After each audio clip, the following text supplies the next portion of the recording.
So Gimbal, Yes. why are we doing this? Good question. So there is a sound that we've all heard in music that is a tambourine absolutely drenched in reverb. It's often used in slow songs, sometimes layered with a snare drum, and it just has a tail that goes on forever. It's a beautiful, lush sound. And I was using this in mixing projects pretty often, and eventually started referring to it as a tambourine in a cave sound. And so naturally, at a certain point, I started to wonder, what would a tambourine actually sound like in a cave? Because I'm sure it's pretty different than a plate reverb or large hall reverb. So today we are driving to a real cave, and we are going to get a quick and dirty sound sample called an impulse, and we can use that to take the sound of the real cave and have it as a reverb to use in mixing. So I actually had the chance to do this a couple times a few years ago, but I wasn't making YouTube videos at the time, so I thought this would be a good chance to take you with me and show you the process. I just want to jump in here. This is far from the first video on this subject, but I just want to give a brief explanation of how this whole thing works for those who may not have heard of it before. What we're talking about is called an impulse response, or IR. You may be familiar with that term from the world of amp simulation, using impulse responses of speakers to simulate the sound of a mic'd cab. The scientifically accurate way of doing this is to use bursts of noise or frequency sweeps through very flat, wide-range monitors. But aside from getting very expensive, this can also be a little tricky in somewhat remote locations without more hands on deck or time available. So as I mentioned, we're going to do a quick and dirty method here. So what is a good, inexpensive, portable method of generating a short burst of a wide range of frequencies? I never get used to that. A balloon popping does a surprisingly good job for these purposes. I've been using this method for years, always with good results, so we're sticking with that. And then once we have our sample of the reverb, we can just load that into a convolution reverb plugin, and as simple as that, we have our own unique reverb. So let's get to it. So we're here now at Crystal Cave in Kutztown, PA. Let's head inside. I actually used to come here as a kid. This was like a family road trip kind of place. It's like crazy to be back here.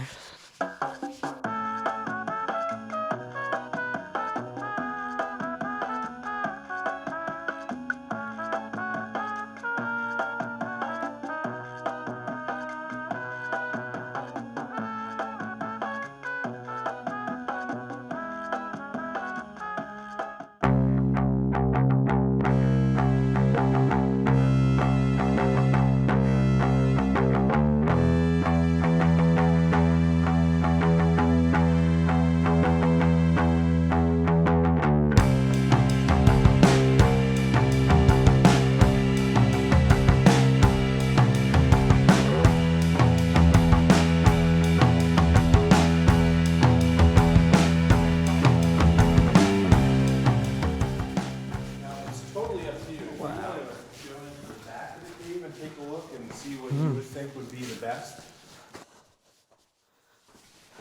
Yeah, because this would work too. I don't know. I feel like that seems a little more open. This seems more like tunnel shaped. Whichever room you think has the best sound that you think you'll get out of, we'll do that one first, and we'll kind of see what we have left. Yeah. If we can get the second one in, we can. Yeah, okay.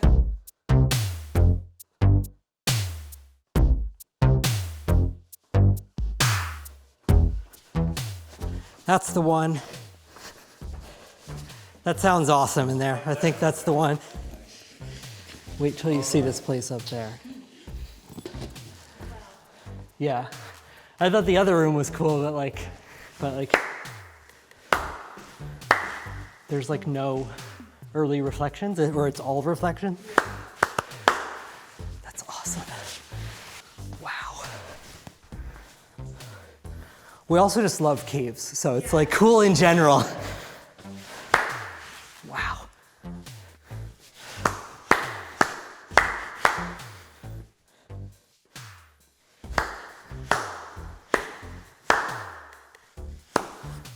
I think we should put some mics kind of down like this way and that way.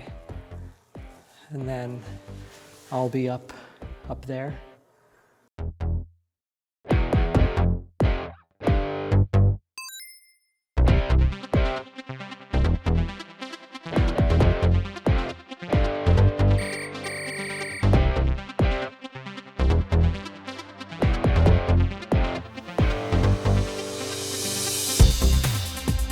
I'm going to try to avoid just getting reflections from here, so we might end up extending this out this way.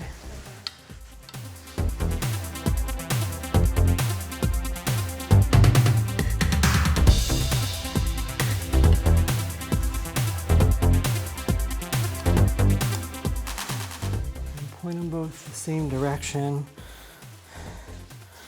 They're in the Omni pickup pattern, so they'll pick up all around, but the front and back of the capsules still sound a little different, so we're gonna still point them the same direction. So I think that's our mics set up.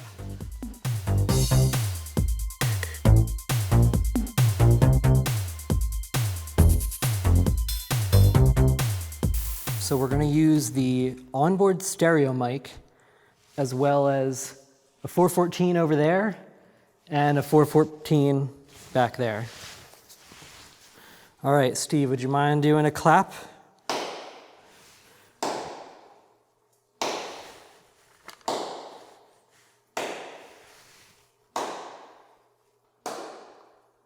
Great. Awesome. I think we're set up. Do you want to hear this? The 414s are picking up like the drips a lot. So I'm hoping that the center stereo mic will pick up a cleaner thing, because the last cave we did this in was like way more like drippy everywhere. So it seems like we should be able to get something cleaner, but those far ones. Yeah, we're about 110 feet from the surface. Yeah. Wow. So it takes like a little over a week for it to get down to here. Wow.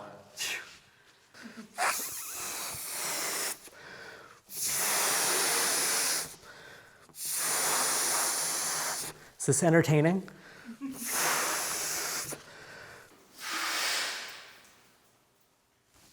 It's a pretty cool sound too.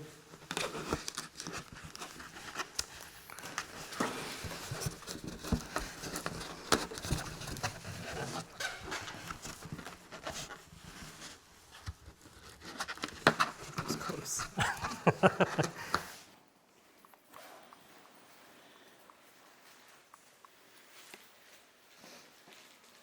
You ready? Yeah. 3, 2.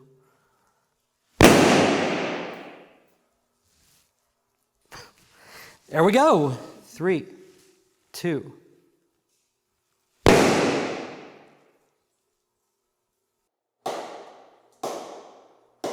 Great. Awesome. All right.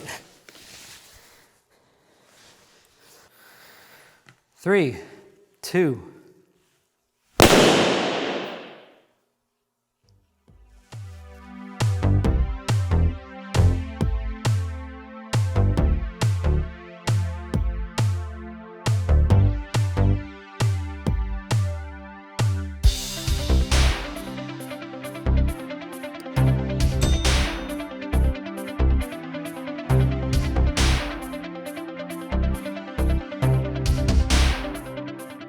All right, we might be good.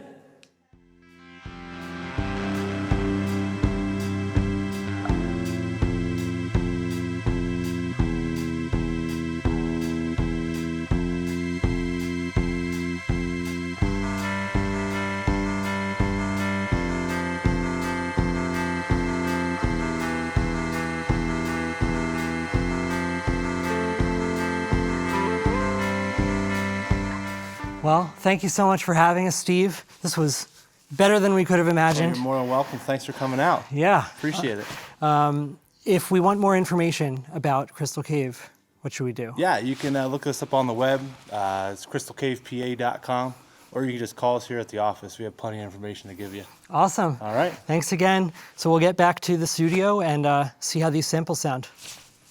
All right, I've got the cave recordings brought into my DAW here. So we have the Zoom stereo mic, as well as both 414s. I've gone ahead and done a little bit of processing to these, nothing too heavy-handed. I used some noise reduction to get rid of some hiss, as well as some volume and EQ adjustment to get the left and right channels to feel more balanced, so we don't end up with a reverb that feels really muddy on one side.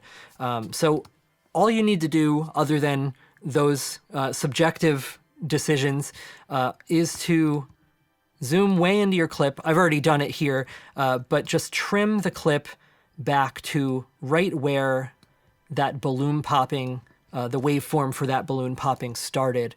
And then we just go to the end of the clip and just give a generous fade out.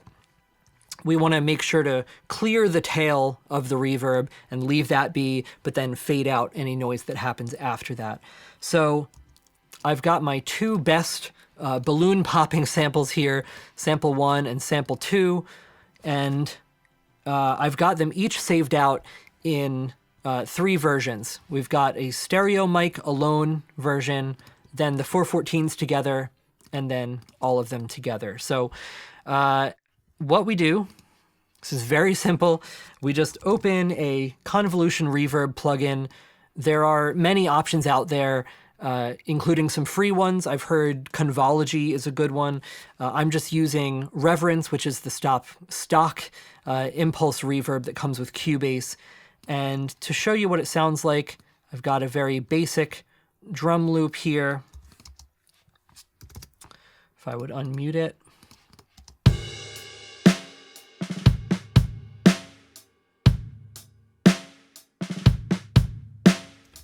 So you get the picture. A nice slow groove to show some space and be able to hear the reverb. And then we'll put our reverb on and we can audition these in place. I've got the 3 files for sample 1 and sample 2 here. So we'll hit play and I'll show you each sample. So here is sample 1, the stereo mic.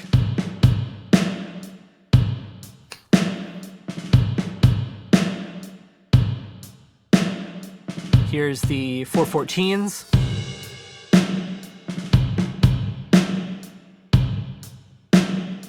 And then here is all of those mics together.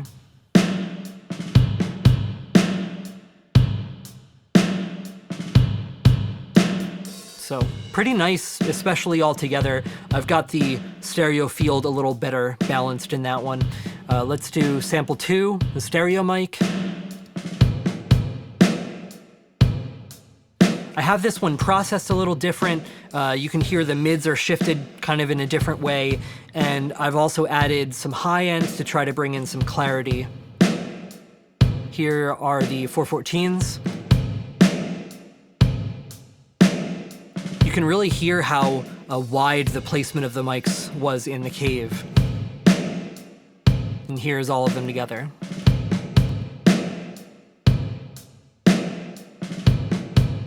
So pretty nice balance with everything there.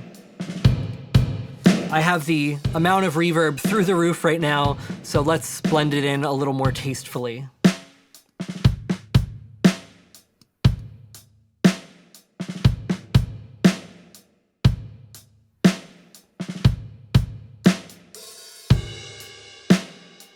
Let's try it a little less tastefully.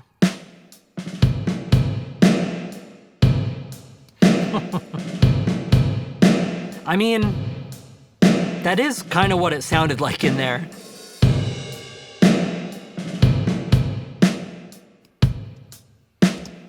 So there's our reverb sample.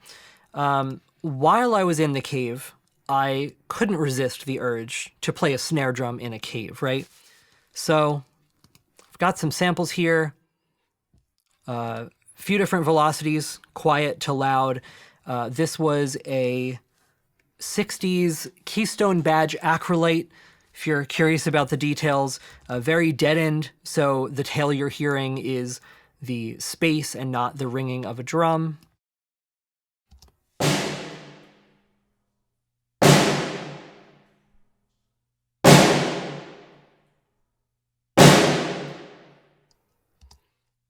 And then this last one sounds massive. So we'll be able to load them into whatever drum machine kind of thing you're using and use them as snare drum samples. And then where would we be without the impetus for the whole project, our tambourine in a cave?